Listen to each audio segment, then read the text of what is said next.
Good morning, everybody. I hope you all had a pleasant journey here today. First and foremost, allow me to introduce myself. My name is Annisa Hafidhoh, and I'm a student at the University of Merdeka Malang. In today's presentation, I'd like to discuss about a new and exciting issue that is gaining popularity these days, which is net zero. If there are any questions you'd like to ask, please leave them until the end, where I'll be happy to answer them.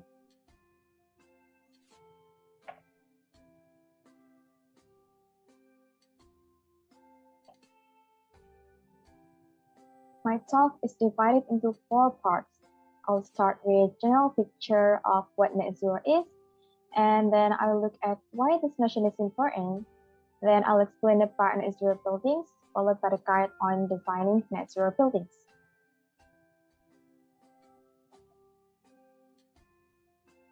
I'll begin with some general information about what net zero is. In recent years, terms like carbon footprint, greenhouse effect, and atmospheric aerosol have been used to disguise the climate crisis. Another often used phrase is net zero, which is used as a target for buildings in manufacturers and nations. It describes a situation in which the amount of greenhouse gases released into the atmosphere is balanced by their removal. So basically, it indicates that the energy balance is zero.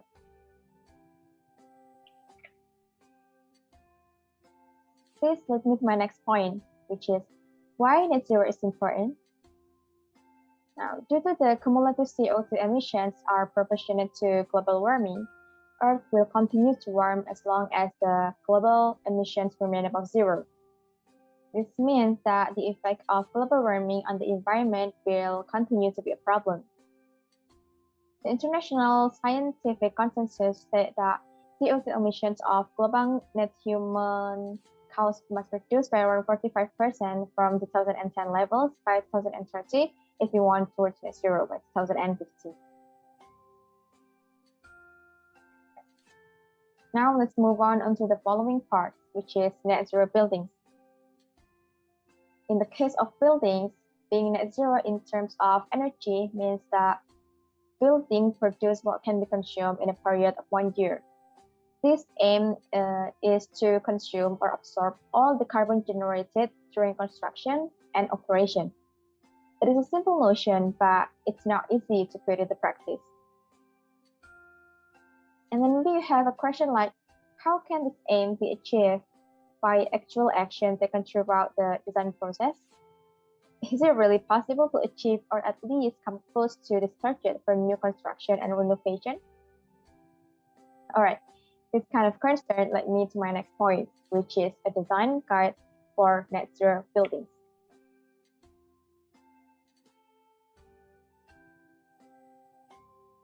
The first point is applying the concept of bioclimatic architecture.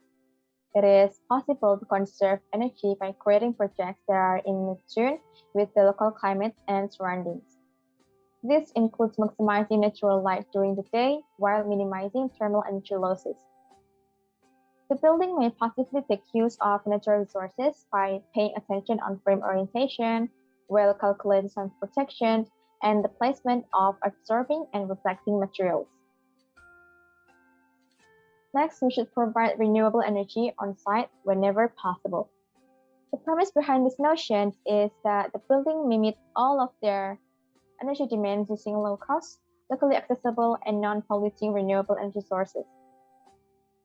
For example, solar cells or water heating panels can be used to utilize the sun's energy. You can also use local wind systems. The building can utilize the networks to export extra energy, which can be covered for during the periods when the building is not generating energy. In this scenario, energy efficiency is the most important idea. We also need to use efficient equipment and lighting. This is critical since we are going to achieve a balance between generating and consumption. That involves using fewer natural resources to generate the same amount of energy, or using less energy to provide the same service. As a result, Choosing high-efficiency equipment such as lighting, refrigeration, facilities, equipment, tools, machines, and so on will reduce the amount of electricity required. And then don't forget to pay attention on building envelope. Well-designed envelope allows the building to take the most of its surroundings. In a cold climate, for example, a house with strong thermal insulation should lose less heat to the outdoors to lowering heating demand, while in the hot climates instead, the envelope can provide for ventilation and cooling of interiors to decreasing the need for artificial cooling. It is also necessary to invest in windows and doors. Optimal windows and doors will be determined by the climate. For example, in cold areas, the combination of good insulation, increased free heat in farms from the sun, and the reductions in sense of cooling surfaces near windows and doors. Warm climate, on the other hand, must control solar heat gains with a suitable amount of insulation in order to keep inside temperature low and relying only on effective ventilation.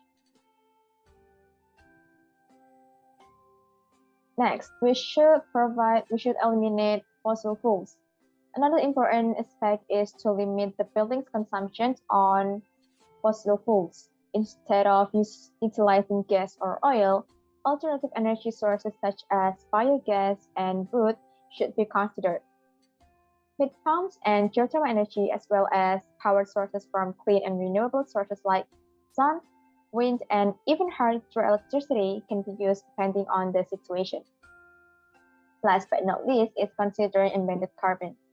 The total amount of greenhouse gas emissions during extraction, transportation, manufacture, and installations is referred to as the carbon embedded in each material. Concrete, for example, is a material that emits a significant quantity of carbon during its production. Using wood can minimize the amount of carbon in the buildings as it absorbs carbon when it grows. That's all I've got to say regarding to the net zero idea in building. To sum up, net zero is part of greening the earth and can be implemented in many sectors, especially architecture. It is assumed that all persons participating in the building businesses, even enthusiasts, are aware of their impact and the power they hold to create actual change. Skepticism about the issue has given way to a sense of foreboding about a far more dangerous environment for future generations. Buildings that are net zero might be costly to construct or modify, but it's worth it. It might be viewed as an investment in the world's ability to develop and maintain its current state. Finally, I'd like to finish by thank you all for your attention. And if anyone has a question, please feel free to ask them now.